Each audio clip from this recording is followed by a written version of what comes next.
You know, I used to ask my brother for advice on text messages all the time, but he got so annoyed. Like, Reagan, stop overthinking. And I'm like, they stopped using emojis. Are they mad at me? And then I'll be tempted to ask, but like, I don't know. I don't want to overthink it, but I am. So then I would ask my brother, do you think they're mad because they're not using emojis in their sentences anymore? They just stopped using emojis. Like, I was completely overthinking it.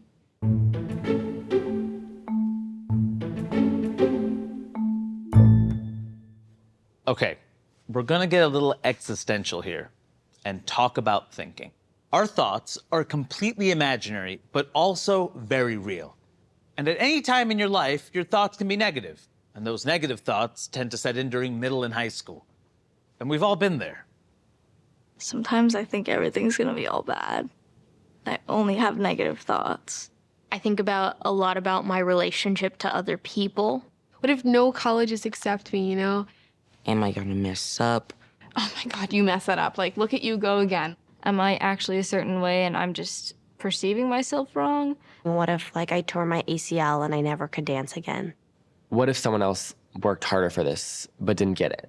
My parents are gone for like 10 more minutes. I'm like, dude, what if they got into a crash? What if they got robbed? What if they got stolen? What if I got here and robbers already took over my house? Maybe they don't like me anymore and they kind of abandoned me and moved out of the country. Maybe they just left me. Then I get all like depressed because I'm like, oh, there's no people, nobody likes me. And that's a hard thought to like kick. There are so many versions of overthinking. At their best, our thoughts are brilliant and lead to changing the world and making great art or the invention of the ice cream sandwich. But often, they pop up and make it hard for us to be present when we're in the middle of doing something. My parents always tell me, you overthink. Do you ever have that moment where it's like after a conversation, you just realize, oh, I could have done this or done it this way? And one voice is telling you to worry about every little thing, things that you shouldn't be worrying about. And then one voice is telling you to not care about anything. And those two voices are really competing with each other. And then it's just like, I don't know what to do. Like with feelings, your thoughts are there to protect you from things that might happen in the future. But they can also get out of control. Even though we don't fully understand where thoughts come from, we know there are ways that you can practice managing your thoughts. I like to cry because I feel like crying is good for you. Don't let this take control of you. It's a monster that is this big, but you make it seem this big. Like, all these thoughts are just, like surging through my mind. In retrospect, they seem very minuscule. And then I realized I was, like, stressing over nothing.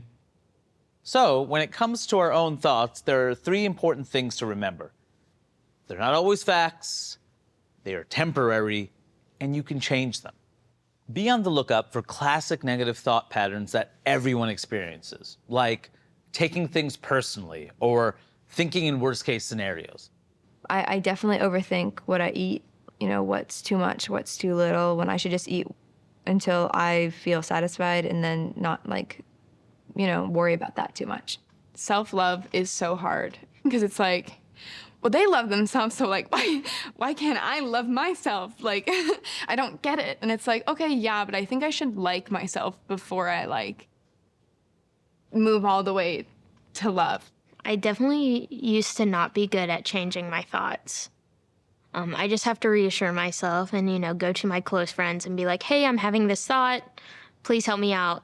It overpowers it, kind of, when you hear from someone else saying, like, you are loved, you're accepted. I love you, you know. Hearing that from someone that you care about it can change anything.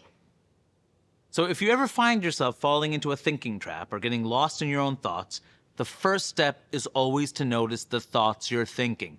Remember, they are not facts. Like for me, an unhelpful thought I have a lot is that I'm not very good at ending videos. I think I need to be funny or smart or cool, when in reality, there's nothing that I really have to do. It's gonna be totally fine. The video will just end on its own.